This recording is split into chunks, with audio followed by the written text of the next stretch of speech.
Welcome to Thoughtful Thursdays.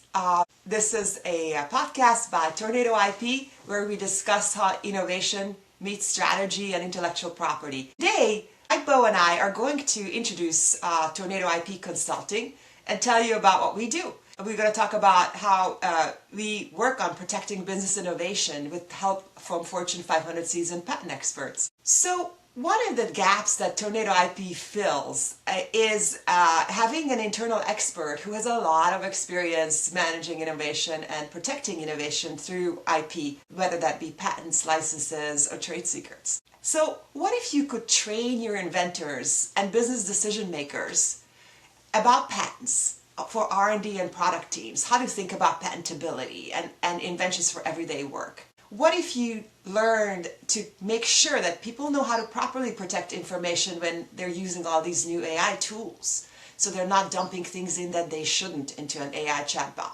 And what if you knew how to properly manage your patent portfolio? Because patent fees are adding up year on year on year. Once you file patents, hundreds of thousands and millions of dollars could be saved if you periodically checked on what you patent, what you didn't, what you're maintaining, and maybe make some decisions around where to stop paying those fees. These are all the things that Tornado IP Consulting helps with, so that you could focus your R&D efforts, gain competitive intelligence, execute strategy in the light of what you see your competitors are doing, where you have protection, and block competition from entering the market and save on patent fees. IP strategy is an effective route to guide R&D and gain competitive intelligence. It starts by understanding where you are, having a pulse check of where do you have patents, where you have manufacturing trade secrets, where you have licenses, trademarks, branding, customer relationships, understanding the business and R&D picture, R&D strengths and business strengths, and then take a look at the same as much as you're able about your competitors and your customers. And in the light of that look, learn about opportunities, white space, patents, trade secrets, licensing that you could, and unmet customer needs that you could actually address. And you see so many different things, but now that you see all of those things, have a conversation in a cross-functional way with your business leader, R&D leaders, and your IP attorney to focus and prioritize, which ultimately is what creates a strategy, is a prioritized list of things that you really should undertake. And that creates an executive strategy with timeline and prioritize opportunities for action. So these are the things that Tornado IP helps with. And so I'm here with Mike to answer some questions around the nuts and bolts of all of these things. Yes, this week we're turning the table around, and that you'll have me ask a few questions of you. And again, we work together at a large chemical company where I was a researcher in lab. You did, among other things, how to search the literature and patents, and of course you've moved on from that, as we'll talk about here. But what did you see missing that inspired you to form Tornado Consulting? I saw missing is that I was fortunate to work with some of the smartest people I've ever met, both at Dow and DuPont, the smartest inventors in R&D. And what I was surprised at is that they didn't have a background training in patents and intellectual property. And so one of the things I really enjoyed most is to mentor them and train them and get that strength, because having that knowledge really amplified the impact they were able to make in protecting their innovation, creating new innovation, and bringing money into the business. So Tornado IP does the same.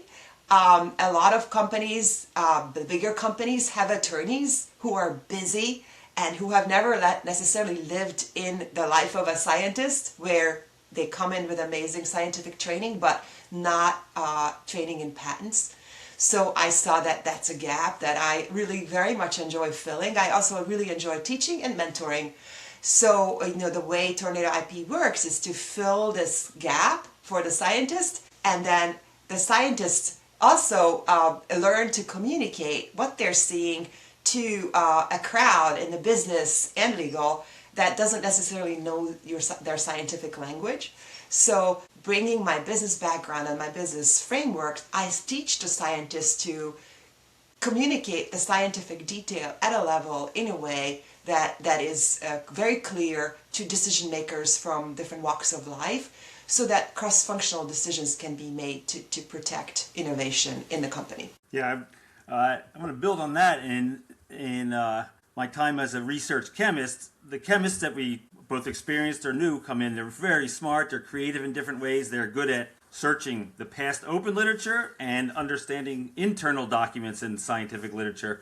And some, I think, don't give as much attention to the patent space, both literature searching and how it can be used. The function is different. It's not the same as journal publication, for example. And so that was something that in my time I enjoyed working with and mentoring my peers. And I know that's true also at other companies.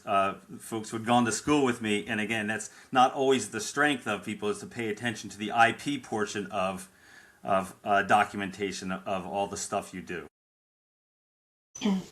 Given that, actually, it's interesting because again, when I was at Dow and before that Roman Haas, we did have attorneys that worked with us, but there were also sometimes external attorneys used. So working with Tornado, how's that different than getting, say, an external counsel that sometimes files and prosecutes patents? I think what Tornado does is we work hand in hand with the attorney, whether that's internal or external. Because we work with the scientists first, we learn the technical needs, the technical assessments of IP, and then we bring in the patent attorney, whether internal or external, to make sure they are at the table when decisions are being made. It's a very critical thing to do. And as attorney time is very expensive, whether that's internal or external, the questions that the scientist is able to ask are much more specific and valuable, and the time of the attorney is used much more in a better way. Mm-hmm. To say something about those that would benefit from this in a client, I'm thinking as a scientist, they're most often the ones touching the technology hands-on and usually the inventors of IP, but an IP strategy impacts way more than just the scientist and is helped by more than the scientist. So there's other parts of, say, leadership or the sales marketing. So how might they interact with a Tornado joint work? So what Tornado does is absolutely cross-functional work. And the way I see this when I make a case for a company, a business to work with us, is that there has to be a business strategy, whether that's to target certain markets or certain product lines, or to innovate and get into adjacent markets in a certain way. So that really needs to be the first line of that we understand. That business strategy is usually, it should be protected by an innovation R&D strategy, like wherever that company is innovating ought to be based on what was the business strategy that was set out. So you can think of this as a protection funnel. And then the innovation strategy, you're innovating, you're coming up with great things, but you must have a way to protect it. So IP strategy comes after that. And sometimes we can work backwards, because in an IP space, you can learn about innovation strategy of other companies and bring that back to the R&D and the business. So usually doing the work that Tornado does, we bring that back to the R&D efforts and then the business strategies, and very often shifts happen in what R&D is doing. They might not have realized through what we do that competitors and customers are doing certain things, are interested in certain things that we need to work around, or we need to do better, and bring that back to the R&D strategy and to the business is a really critical component. Again, saves a lot of time and a lot of money to have a strategy and be focused. If someone were doing work with IP, with Tornado IP, what might a successful outcome be in say a short term, in the first couple months to year? I would say very, very quickly. Your scientists are going to learn a lot about patents, so they're going to be reading patents quickly. And then also pretty quickly, you're going to see some opportunities and some gaps. You're just quickly looking at your efforts versus your competitors and customers. That's going to shift some things in what R&D is doing.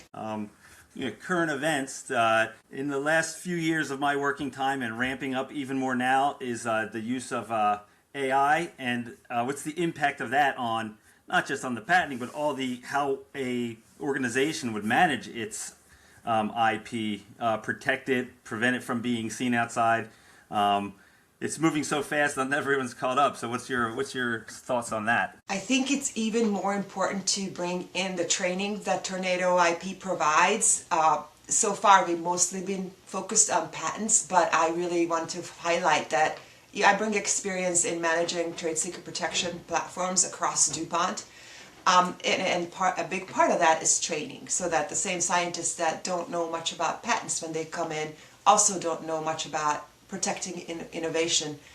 And protecting innovation is critical if you want to maintain your market edge for a company. So bringing this training in for the scientists and teaching best practices and coming up with strategy to protect what you invent is really, really important. This is a topic we discussed with AI and IP podcast episode with Rajita Singh.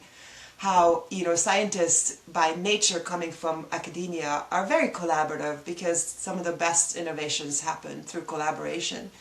And Tornado IP is not here to stop that, but you can also be careful and not dump everything that you invent into a Google box or a Gen AI tool. So knowing what you can share and what not to share and having those discussions and creating a healthy culture around information protection is something that Tornado IP can help with. You brought up the word trade secret, and I know each week you hit me with the lightning round question. So what's a quick thought you have on patent versus trade secret? There are two ways of protect. Well, more than two ways, but those are two that people sometimes balance and aren't sure which way should I lean. So I will bring you the exact response from former Chief IP Counsel, and he says we patent what we can protect. When you patent something, and let's say you have some clear claims, and then all of a sudden you can see that your competitor is making the same product that you described in your claim.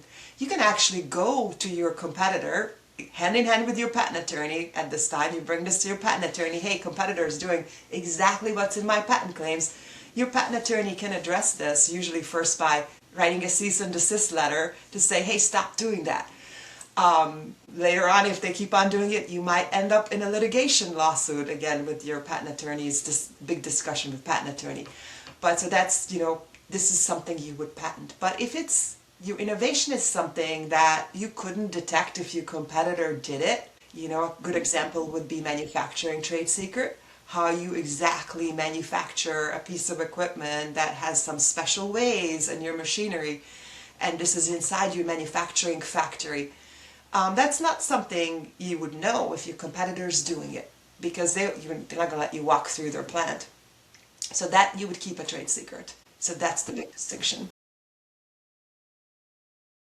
Someone's considering doing a full health workup on their IP strategy. What might the organization look at as, okay, I know it's a big program. Where would I start? What's a starting point, or what's like a need for right now, or again in the short term that they might use Tornado for? I'd say the first to start would be having a little bit of training, assess where you need training. We have several training modules around patent and trade secrets and confidential information protection and freedom to practice. So maybe pick 1 or 2 or 3 of those training modules so that your organization, the R&D in your organization, can have mentorship and training. All of our training is hand in hand with mentorship from people like you and me who answers questions that are really specific to the organization. So I would start with that, and then IP pulse check, where let's take a look at what you got, and let's take a look at, is there anything of concern in the close by competitors and customers that you didn't know about? Given that a large number of people, I think, in my experience, have not been fully trained in the use of patents, et cetera, is there, say, a big mistake that technical people make before they get trained well? I think I will turn this question back to you, but my experience, a lot of times technical people, they're really sometimes the smartest ones, they don't realize they invented something. You see this a lot in manufacturing, and that might be something that ought to be considered a trade secret. So that's it should be guarded then. And then I think you will have a different answer to me of like, just because you invented something, it might not be patentable. I think if you don't have the background on patents, just because you invented something, could be there was a much bigger umbrella patent that already described that, and have not doing a good assessment of what else is out there already, thinking that you invented something. That would be my answer. What would be your answer to that question, Mike? That's funny. There are two sides of that coin. One, someone without experience in it often thinks a patent must be groundbreaking new technology like a moonshot, and it's not necessarily. It's if it's new, useful, and not obvious, and it could be in an area that already has a fair amount of known technology, but you did something that's extended or slightly different or a better way of doing that. That's a possibility to be patentable. So you don't have to think it's the greatest thing in the world to be patentable. And then from the other side, maybe it is new and the rest of the world doesn't know, but that doesn't mean you should file a patent. A patent maybe should be filed if it fits all of your strategy, but would you be able to protect something or otherwise give value to what you want to make, or say you don't want to make it, but you know you could license it to someone else, something like that. But you don't just patent to drive up a large number of patents, so that it feels cool, but that's not useful and a good use of your time, the attorney's time, and the company's money. So, a patent, I think, should be thought of. It's a tool to be used and not necessarily a moonshot invention, and you don't always have to get one, even though it's good intellectual property that you could otherwise protect by just not telling anyone. Anything else on my question? we often think this, what's more valuable, more patents or better patents? I would answer, I think the better ones. A couple of good ones are better than 100 meh ones. So if you have the right ones and you know what you want to do with them, okay, that's a good reason to have and prosecute them all the way, maybe file in many countries if that's what your strategy says, and keep them alive for the life of the patent, as opposed to more. That's only impressive if one wants to measure the number. Yeah, I think that kind of speaks to the cross-functional communication that Tornado IP can help with. I think there has been times, I feel like this is historically the approach of valuing patents and by business people has changed. And in country by country, it might even today be different. But there has been time when a business was given more value if it had more patents. And I think that is just a communication mistake, because if you can properly communicate across the function to the business people of how you're protecting your IP and that you have some 2 or 3 key patents and you have manufacturing trade secrets and you have innovation that you're protecting properly, that's a little bit trickier communication than just like, I have 500 patents, But it's actually a more important communication. It saves a lot of money because you're not paying fees on 500 patents, but the communication needs to happen. And sometimes I think the cross-functional communication piece is missing. It's also interesting, I think, in the time that you think you have an invention, discuss with your attorneys, etc. Yes, there could be an invention and you could get a patent on it. From the time that you do that work, file, prosecute, and the patent gets granted, you might decide then their strategy would be updated. And, well, we're not really going to practice this, or say in the 5th year of the patent's life, we don't need to keep it. So you don't know that up front necessarily, so maybe you do file more, but there's an argument that I think even I've ignored for a while. Once you get it, you don't necessarily have to keep maintaining it for its life, and I think that's in our past talks you've always said that's something you reevaluate year after year. Do you want to keep it? Just because you have it, you don't necessarily want to clutter up the attic with unused stuff. Yeah, because its strategy is not a static thing. Like once you develop the strategy, you probably should check, depending on how fast your competitors are moving. You need to have a cross-functional meeting with your business and R&D and IP attorney leaders and have a chat.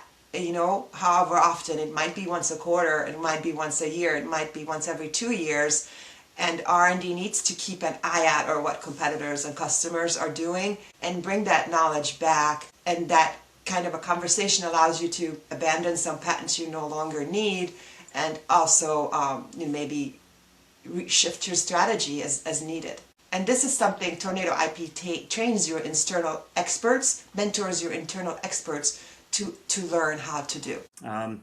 We're talking now, it's the first week of spring, and in my working time, this was a time when some would propose, here's my learning goals for the year, my development goals for the year. What is maybe one thing that every scientist or engineer should put on there regarding IP? This year I'm going to do something about my IP knowledge wherever I happen to be right now on that spectrum of skill. I would say go to Thoughtful Thursdays by Tornado IP, which is one of the pages on our website, and watch the episodes that you and I did together on evaluating the Pentagon's patent set. For those people who haven't watched that yet, it's a great way to illustrate how to look at a large number of patents. So the Pentagon that they're releasing license free, we looked at and we talked about what we would do to evaluate a large patent set. And what the last episode we did was on how to read a patent. And so I would say watch those episodes and learn how to read a patent. And then, find an interesting patent, find one of your patents and apply those suggestions that we made in that episode. All right. Any other thoughts as we wind up our time? What do you enjoy doing the most in the patent space, Mike? Although it's the next level of complexity, but and we've mentioned this in our past talks, that a patent is not standalone. It's an invention, but it looks backwards to what was done before it, and it often will have strong language like, this didn't solve some problems, and we have surprisingly found a way to address those. So it gives you an insight sometimes into what they say is the best method. How did you arrive at that? What were some of the prior methods? And then with good patent searching software, you can see what's adjacent to it. Again, that's a next level of lesson, but it's accessible to the laboratory scientists. It's not as though you have to be a separate degree of training to do that. And so this patent, what cited it in the future?